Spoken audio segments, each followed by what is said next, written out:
Selamat datang di channel Cerita Cinta. Channelnya cerita cinta romantis.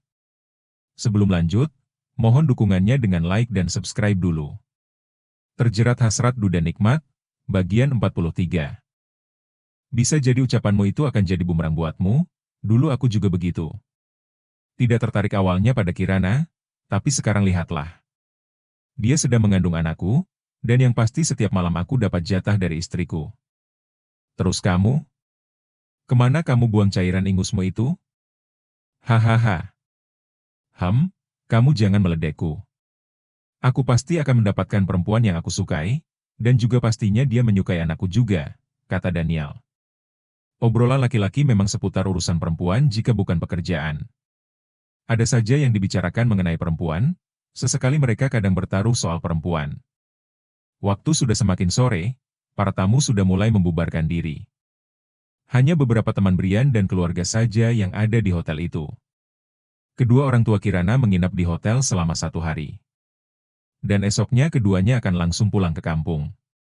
Sementara, Danisa kini sudah bersama Kirana lagi. Dia sekarang berada di kamar Kirana, menemani sahabatnya selama Brian belum masuk ke dalam kamarnya. Kamar hotel pengantin sangat mewah sekali ya. Apa aku nanti menikah akan seperti ini pelayanannya?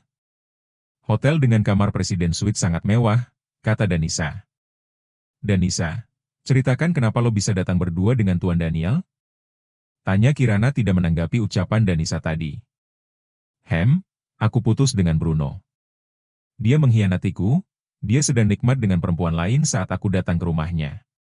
Aku berniat datang ke acara pestamu dengan Bruno, tapi dia malah sedang asyik dengan perempuan lain. Aku memutuskannya dan dia tidak mau, malah dia menarik tanganku dengan kasar. Dan Tuan Daniel datang menyelamatkanku, dia bahkan memukul Bruno juga, kata Danisa. Obrolan mereka terhenti, karena Brian masuk ke dalam kamar Kirana. Danisa pun pamit pada Kirana untuk pulang, dia juga tidak mengharap Daniel akan mengajaknya pulang juga. Esoknya, Danisa pulang dari kuliahnya, dia berjalan dengan 2 orang temannya menuju parkiran. Danisa berangkat menggunakan motor, sudah lama dia tidak memakai motor yang diberikan oleh Morgan padanya sewaktu masih awal kuliah.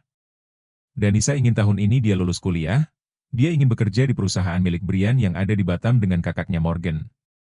Dia juga sudah bicara pada Morgan, kalau mau ikut bekerja dengannya. Kakak iparnya juga sudah boyong ke Batam, jadi dia di kota tinggal sendiri. Kedua orang tua Danisa sudah meninggal, hanya Morgan yang membantunya membiayai kuliah selama ini. Meskipun kuliah dibiayai oleh Morgan, sedikit-sedikit Danisa membuat hasil kerajinan untuk menambah uang kuliahnya. Dan itu pun jika ada pesanan saja, tidak selalu dia buat setiap hari. Kemudian sekarang dia mulai membuat lagi seperti biasa. Hanya membuat untuk orang memesan saja dan uangnya juga cukup lumayan. Danisa, gue duluan ya, kata temannya yang naik mobil. Ya, gue juga mau pulang kok. Ada sedikit kerjaan juga dikontrakan, kata Danisa. Oke, bye. Danisa melajukan motornya menuju kontrakan barunya. Dia sudah pindah kontrakan, tidak di tempat yang bebas siapa saja boleh menginap. Tapi sekarang, dia pindah kontrakan ke kos khusus putri dan memang sedikit ketat. Meskipun agak mahal, tapi dia bisa lebih nyaman tinggal di kontrakan barunya. Danisa melajukan motornya dengan cepat, dia melihat sisi kanan-kiri jalanan lumayan sepi. Di tepi jalan ada seorang seperti pengasuh, yang sedang memegang lengan tangan gadis kecil berusia sama dengan Michelle. Anak kecil itu seperti menangis, dan memberontak ingin lepas dari cengkeraman tangan pengasuh itu. Danisa melihat perempuan itu membentak gadis kecil itu, sampai anak itu menangis. Tanpa menunggu lagi, Danisa menghampiri perempuan itu. Dia memarkirkan motornya agak jauh, agar perempuan itu tidak lari ketika tahu dia akan menolong gadis kecil itu. Setelah turun, Danisa berlari dan menarik anak kecil yang menangis karena tadi dia sempat melihat ditampar keras oleh perempuan itu. Jiwa penyelidiknya keluar, dia pun membawa anak kecil dan menendang perempuan itu hingga jatuh. Ayo ikut tante, dia penculik anak kan? Tanya Danisa pada anak kecil itu. Iya tante, dia tadinya pengasuhku. Aku kira mau dibawa kemana, ternyata aku mau dibawa pergi. Huaa! Jawab anak kecil itu kembali menangis. Sudah jangan menangis lagi, kamu namanya siapa? Tanya Danisa. Kania, Tante, rumahku jauh. Papa sedang kerja di kantor, ucap Kania. Oh, gitu ya. Papa kamu tahu tidak kalau pengasuh itu membawa kamu pergi? Gak Tante, Mbak Suni itu baru seminggu jadi pengasuh aku. Papa nggak tahu aku dibawa pergi Mbak Suni, jawab Kania. Kasihan sekali, sekarang penculikan anak modusnya jadi pengasuh ya, kata Danisa. Tante tidak akan culik aku lagi kan? Tanya Kania merasa takut. Enggak, sayang. Tante akan antar kamu ke rumahmu ya. Di daerah mana rumahnya? Di Kompleks Permai Indah, Tante, jawab Kania. Itu kan kompleks perumahan Bruno. Siapa nama papanya? Papa Daniel. Wah, kebetulan banget. Tante ini temannya Papa Daniel. Baiklah. Tante akan antarkannya pulang ke rumah ya. Tenang aja. Tante nggak menculikannya kok, kata Dansa. Motor Danisa melaju dengan kecepatan sedang. Daerah rumah Kania dia hafal, karena sering juga ke daerah kompleks itu ke rumah Bruno.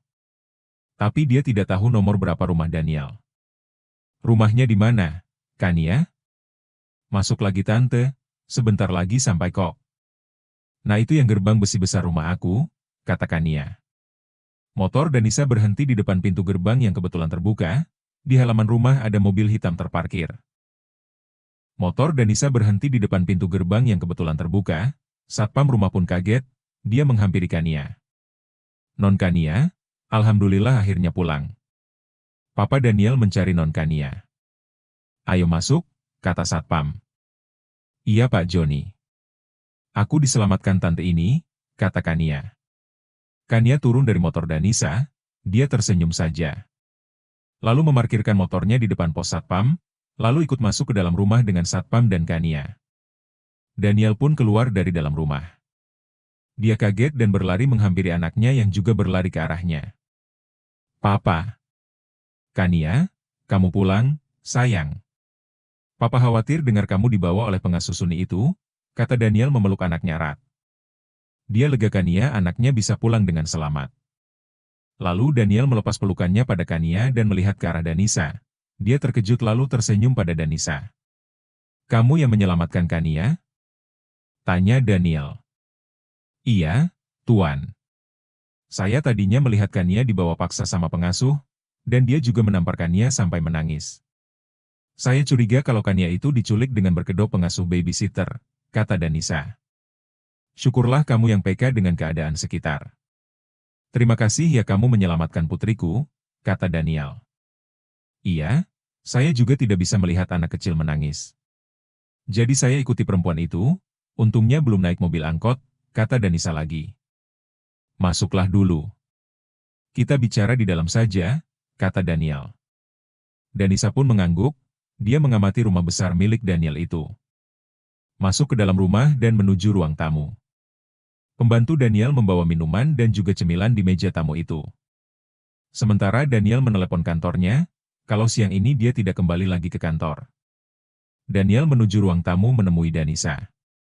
Dia harus berterima kasih pada Danisa yang telah menyelamatkan anaknya itu, tapi Danisa rupanya tidak bisa lama-lama karena dia ada pekerjaan di kontrakannya. Tuan Daniel, saya tidak bisa lama-lama. Saya ada tugas di kontrakan, kata Danisa. Kenapa buru-buru? Saya mau mengobrol sama kamu dulu, Danisa. Saya juga belum berterima kasih sama kamu, kata Daniel lagi. Kan tadi Tuan Daniel sudah mengucapkan terima kasih. Bagi saya itu juga sudah cukup kok, dan yang penting anak Tuan sudah kembali dengan selamat, kata Danisa lagi. Danisa, bisa tunggu sebentar? Daniel meminta. Danisa menghela nafas panjang, melirik jam tangannya. Sudah pukul 3 sore, lalu dia mengangguk. Sebentar saja, Tuan Daniel. Karena saya juga punya pekerjaan yang sedang ditunggu, kata Danisa lagi. Baiklah, lain kali saja saya bicara sama kamu. Bisa minta nomor ponselmu? Tanya Daniel. Bisa, Tuan, tapi untuk apa? Untuk disimpan dan bisa menghubungimu tentunya, kata Daniel. Danisa tersenyum, dia lalu mengeluarkan ponselnya dan menyerahkan pada Daniel. Daniel menulis nomor ponsel Danisa, setelah selesai dia mengembalikan ponsel Danisa. Terima kasih. Lain kali aku ajak makan siang untuk rasa terima kasihku sama kamu, kata Daniel. Terserah Tuan. Kalau begitu, saya permisi pulang dulu. Apa saya antar sampai ke kontrakanmu saja? Saya bawa motor, Tuan, lain kali saja. Danisa tersenyum pada Daniel, dan berlalu setelah melambaikan tangan pada laki-laki itu. Daniel pun menghela nafas panjang, dia masuk ke dalam rumah dan menemui Kania anaknya yang kini sedang tertidur. Esoknya, Daniel hendak berangkat kerja, dia sudah bersiap untuk berangkat. Tapi Kania masuk ke kamarnya dan menghampirinya. Daniel menatap putri kecilnya, dia heran dengannya yang terlihat cemberut. Kenapa putri papa yang cantik ini cemberut aja? Ada apa princesnya papa? Tanya Daniel mendekat dan berjongkok sejajar dengan Kania. Papa mau kerja ya? Tanya Kania. Iya sayang, kan biasanya papa kerja, kata Daniel. Pak, tante yang menolong Kania itu kemana ya? Tanya Kania. Kania mau apa cari tante yang menolong Kania? Tanya Daniel, mencoba ingin tahu. Ya kan? Kania ingin mengucapkan terima kasih, Pak. Kan waktu diantar pulang itu Kania langsung tidur di kamar, tidak bertemu dulu dengan tante itu. Kania juga pengen kenalan sama tantenya, kan Kania belum tahu namanya siapa, jawab Kania. Daniel tersenyum, dia lalu mencium anaknya itu lalu menggandeng tangannya untuk keluar dari kamarnya. Dia mengajak Kania untuk sarapan, dia tahu Kania membutuhkan sosok ibu untuk menjaga dan menemaninya di rumah. Apakah Danisa bisa melakukan itu? Kenapa Daniel berpikir Danisa bisa menjaga Kania? Duh, kenapa aku memikirkan dia sejauh itu? Gumam Daniel. Papa ngomong apa? Tanya Kania. Enggak sayang, papi mikirin pekerjaan. Oh ya, bagaimana kalau Kania papa pertemukan dengan tante yang telah menolong Kania? Kania ingin ketemu dengannya kan? Tanya Daniel. Benar, Pak? Mau banget, Kania pengen ucapin terima kasih. Lalu mau tanya namanya siapa? Kan Kania nggak sempat tanya nama tante itu siapa, kata Kania dengan antusias. Daniel tersenyum, dia lalu menyuapkan makanan ke dalam mukut Kania. Dia senang putrinya mau bertemu dengan Danisa, dan siang ini dia akan buat janji dengannya. Nanti, Papa akan ajak Kania makan siang bareng dengan tante yang menolong Kania.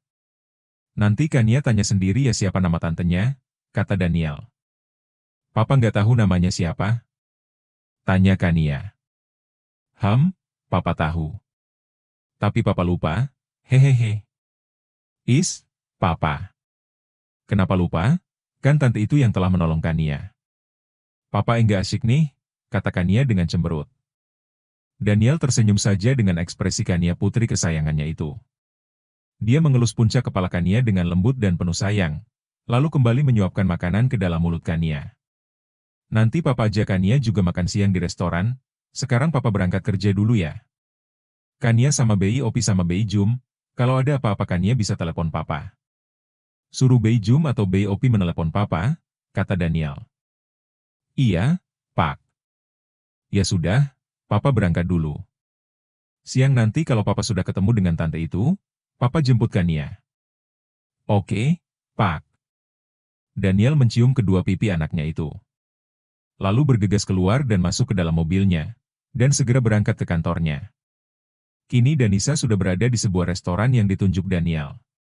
Tadi pagi sebelum berangkat ke kampus, dia ditelepon oleh Daniel untuk mengajaknya makan siang dengan putrinya.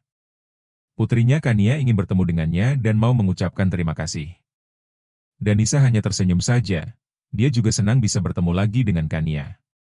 Lama Danisa menunggu Daniel, dia selalu memperhatikan pintu masuk restoran. Dan tak lama, Daniel serta anaknya Kania masuk ke dalam restoran. Danisa melambaikan tangannya, ketika Daniel mencari meja yang ada Danisa. Dia pun tersenyum pada Danisa, lalu mengajak putrinya menuju ke meja di mana Danisa berada. Selamat siang, anak cantik. Sapa Danisa pada Kania. Siang tante, aku senang ketemu tante lagi. Kata Kania dengan tawa riangnya.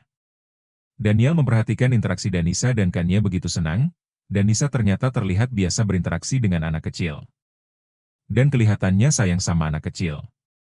Daniel tidak tahu, kalau Danisa punya keponakan dari anaknya Morgan, yang selalu diasuh jika sedang berkunjung ke rumah kakaknya itu.